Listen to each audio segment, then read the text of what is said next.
Hi, this is Heidi, episode 11, Joy Thieves and Joy Maximizers.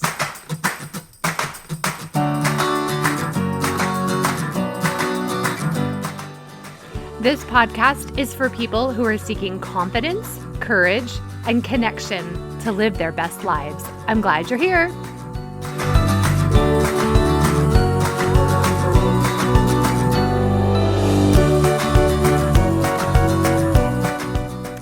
Hey friends, thanks for being here again today. I love preparing my podcast and picturing all of you listening. Some of you have told me you listen in your car. My friend Jill says she listens on her treadmill. My son's friend Jacob has listened with his dad. My brother told me he has listened to an episode with my 8-year-old niece, and they're on the other side of the world. I love how this podcast can connect me with so many important people in my life and new friends of mine who are out there. So in today's episode, I want to share with you a portion of a presentation I gave this past weekend at a regional women's conference sponsored by my church and open to all women here in New England. I know they had over 600 women signed up to attend. And the organizers had been working on this for over a year. It was probably one of the best organized and managed events I have ever been a part of. And it made me so honored that I had been asked to speak for a breakout session there. Now, my presentation was about 40 minutes long, but don't worry, this podcast won't be that. I taught a lot about emotions and things that I've gone over in earlier podcasts. And when I was first given the topic of my session many months ago, they gave me a simple working topic of just joy in the journey. And the ultimate title of the workshop ended up being a bit more sophisticated than that, but it really boiled down to these two things. How can we increase the joy and happiness in our life, knowing full well that life is not meant to be 100% joy? And we all know the purpose of life is to experience the full spectrum and range of emotions. A life without the highs and lows isn't going to bring us the growth and richness we have the potential to experience. What happens is we can easily be tricked into thinking that life should be all happiness with so much pleasure that's available instantly in our modern world. So we've all become a little unsure how to handle disappointment or sadness or grief or failure or fear when we do feel it in our lives. So I'm going to share with you here what I call the 5 joy thieves and the 5 joy maximizers, which honestly sounds a little bit like a woman's undergarment, but whatever, we're going to go with it. I bet you'll be able to identify at least one way that you're creating more negativity for yourself or something you can do to invite more joy into your life. And before I start, I do want to say that many of these topics are ones that I'm going to do an entire podcast on. So here, I'm just going to touch on them maybe on a higher level. And I promise I have a lot more to say on several of these topics. So first, I call these 2 joy thief partners, worry and comparison. These two are these partners, the first thieves. Worry pretends to be necessary.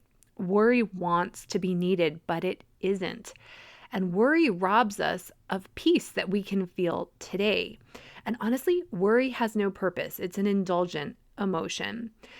And worry is really us ruminating over people and things that we have no control over.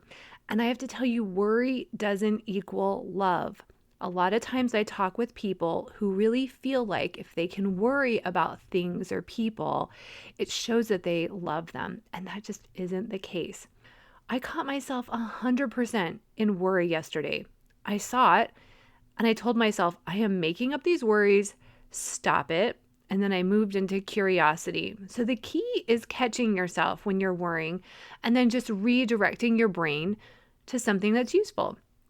Comparison, another joy thief. The fastest way to make yourself feel bad is to start comparing yourself to someone. You're only going to find where you don't measure up. Now, our lives are like different trip itineraries with so many different stops. And we need to honor and trust that our journey is going to teach us what we need to learn and be nice travel companions with others on their journey. And we're all at different stops here in our earthly journey, but we only see each other at one stop in one chapter of their lives. And we don't know the total journey or itinerary perspective. So we need to be exactly where we are and just own where we are. And we have no idea where other people have been in their stops, their chapters in their lives. We don't know the baggage that they have with them. And we need to be aware that other people aren't showing us their entire trip itinerary when we meet them. In fact, most of us are dealing with trials that we don't advertise on social media. And we need to never make anything about someone else mean anything about us. Comparing brings out our weaknesses, and joy is found in being proud of the good we've been able to create in our lives, not looking for all of our weaknesses and challenges. So we need to be exactly where we are. Now, when we allow this, we can then be happy for other people. This to me is a true sign of a true friend to me. And we increase our capacity for joy when we can feel and express goodness for others.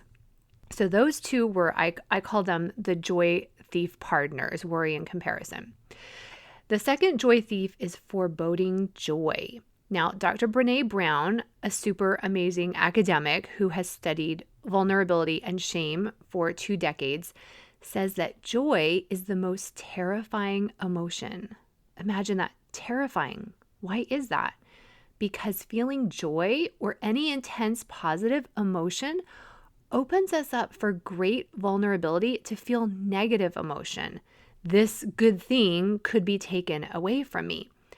So we soften the positive of the joy and we start dress rehearsing tragedy or waiting for the other shoe to drop. Now, I caught myself doing this. Several years ago, my husband was given a fairly sudden and big promotion to run a new division of his company. And it took us by surprise. And I'll tell you, and I've never told him this until he heard me giving this presentation, I literally could not be happy for like 2 weeks. The only thing I could think about at this time, like nonstop for 2 weeks, was like how much more vulnerable he was with all this responsibility. He maybe had less job security. What if the company didn't go well? Now that more good had been offered to him, more could be taken away from us. I was making things up that totally were not true. Now, this is foreboding joy. I was trying to dress rehearse tragedy, and it totally robbed me of the pride and happiness and excitement that I could have had during those 2 weeks. So watch your mind as you catastrophize, picture the worst thing possible to happen.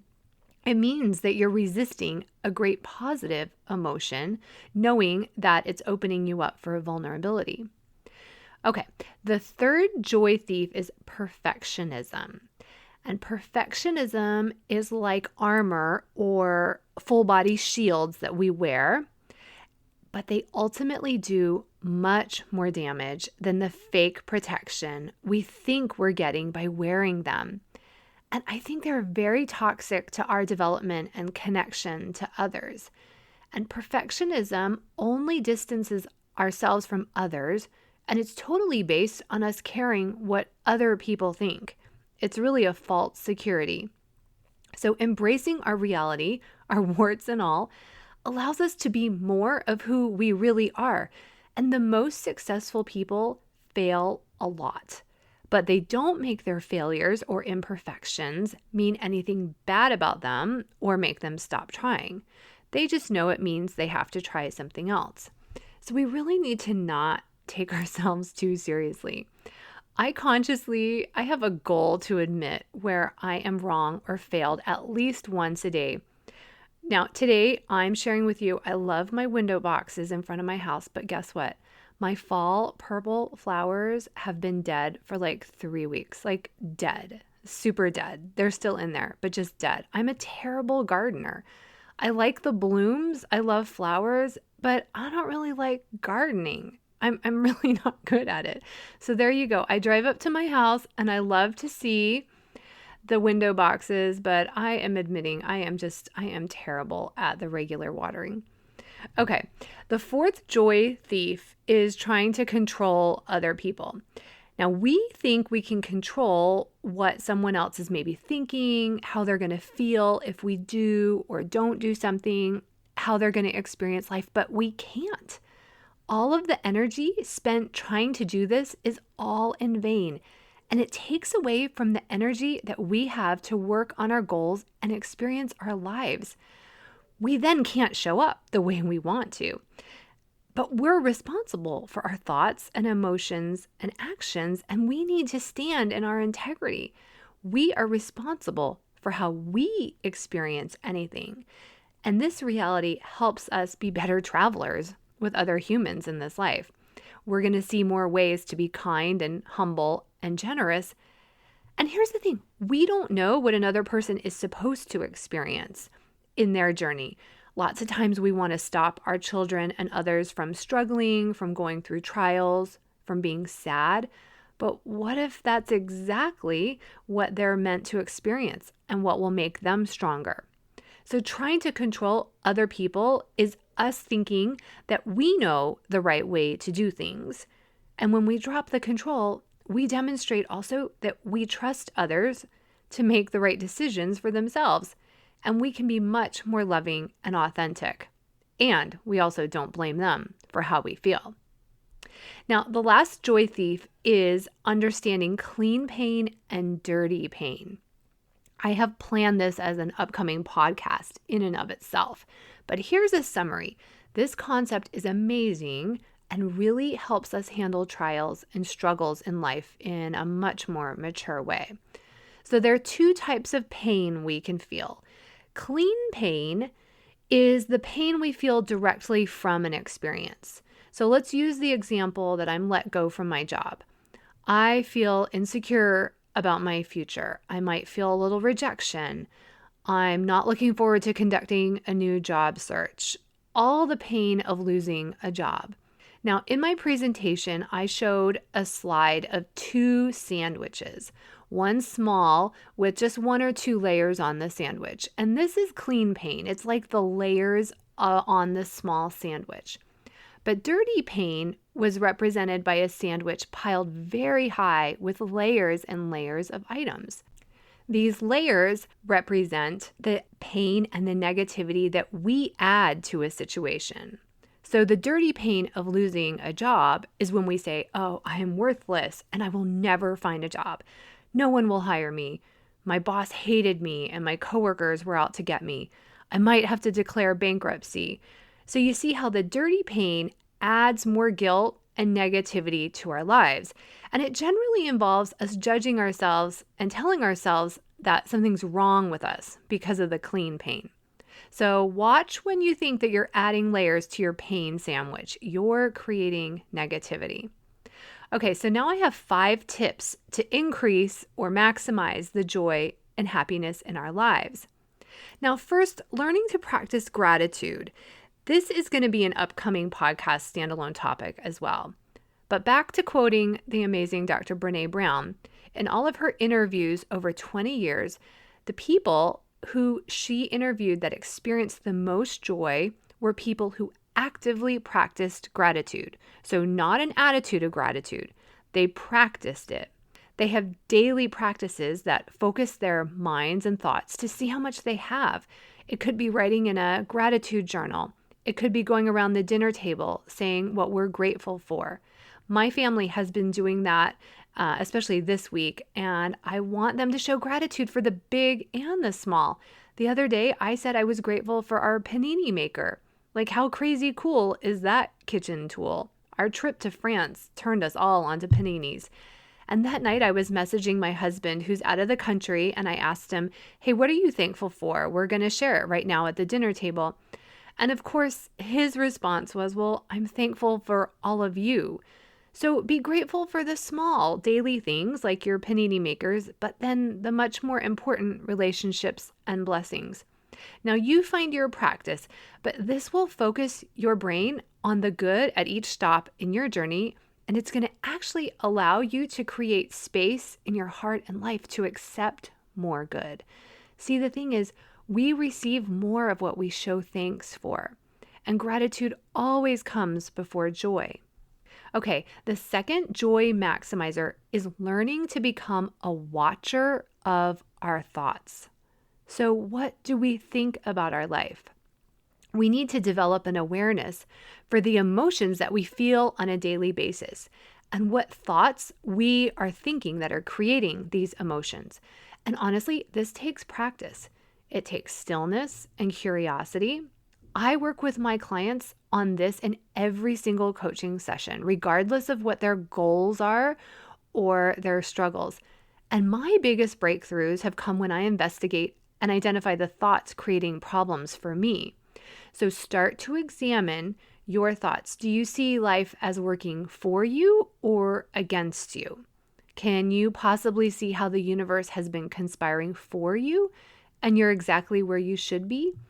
I like to practice seeing my thoughts up on a whiteboard in front of me. I just look at them. I try not to judge them as good or bad thoughts, and I examine if the emotions that they create are propelling me towards my potential. Okay, the third joy maximizer, which follows nicely from being a watcher of your thoughts, is developing a sense of abundance. So, do you always see the cup as half full or half empty? Do you only see scarcity in another person or a situation or yourself? Or can you focus on what's right about a situation? So, what's your perception about yourself and your identity? It's very important to develop a routine practice of acknowledging all of our gifts and talents and give thanks for these. Acknowledge these daily blessings and the lessons that they've helped us learn. And prior to starting my presentation this weekend, I handed out pieces of paper with a couple intro activities. And on it, I asked people to think of 10 things that they want and already have. So I challenge you to do this practice every year. It's really good around the holidays, but if you can do it even more often, it's even better. And I challenge you to list at least 25 things, people, relationships, jobs, experiences, so on. Identify these things that maybe 5 years ago you didn't have and you wanted, and now you do, and you still want. This will honestly radically change your emotions and your wants and the way you see your life. It allows very easy access to humility and gratitude. My list includes wanting a comfortable house with air conditioning and a finished basement and many other things. I want them and I have them. I want a beautiful purse and I have it. I want a husband and children and I have them. I want a car big enough to haul around as many people as we need to, and I have it. I want a refrigerator with a drawer just for my Diet Cokes, and I have it. Do you see how it goes? I bet you can easily fill your paper with 25 things. And I ask my kids to do this around Christmas and their birthdays because I want them to acknowledge their abundance before they ask for something. This really fills our hearts with gratitude and abundance. Okay, the fourth joy maximizer is to truly understand that there is never better than here. Did you get that? There is never better than here. Enjoy today. Don't put off being happy. Don't think that a future anything is going to make you happier than you could be today if you want to. So remember, future accomplishments and successes and destinations will come with their own set of positive and negative emotions, just different. And the old adage goes that the grass isn't greener on the other side, and that's totally true. So enjoy your lawn, or in my case, I'm enjoying my dead window box flowers. But you know what? I am so grateful for those window boxes. Okay, the final joy maximizer is to release expectations of what we think life is supposed to be like. We need to be open to experiencing life exactly where we are. Set goals, work toward them, but be open to suddenly being at a different destination than you would have picked. Honestly, fighting with reality is a losing battle 100% of the time. Imagine getting off a train in Miami and arguing for a week with someone that it's Chicago. There's just no point. So, accepting you're in Miami allows you to start exploring the city a lot sooner. All right, so there you have it, several tips and tools to practice to increase joy. I think often our joy is diminished when we tense up around the twists and turns of life. And honestly, I'm a world-class recovering tenser upper. What if instead of tensing up, we leaned into the twists and turns? I shared with my group that at the Six Flags New England amusement park here in Massachusetts, we have a great ride called Superman. It was rated the best roller coaster in the world by roller coaster experts. Now, it isn't the highest or the fastest roller coaster, but the combination of the climbs and the falls and the turns and the scenery over a river have caused these experts to rate it the best roller coaster. And this past summer, my daughter waited outside Six Flags for it to open. And when it did, she and her friend raced to the back of the park, and they were the first ones to ride Superman that day. What if we approach life the same way and we decide we're in it for the whole ride? The ups and downs, we're open to screaming and holding our hands up the whole way. We want to embrace our fears, and we're open to finding the hilarious in our mistakes. These roller coaster days allow us to more fully relax and appreciate the days when we're sitting on the beach and reading. We can't have one without the other, so let's just enjoy them both.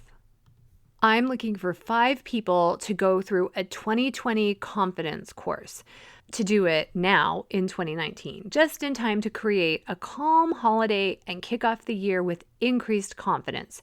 And I'm offering it at a reduced rate, so please message me through my website or email Heidi at HeidiBenjaminson.com for details, or you can check my Facebook page, Heidi Benjaminson Life Coach, and message me through that. Because when it comes down to it, happiness and joy feel better than any other emotion. Have a great week.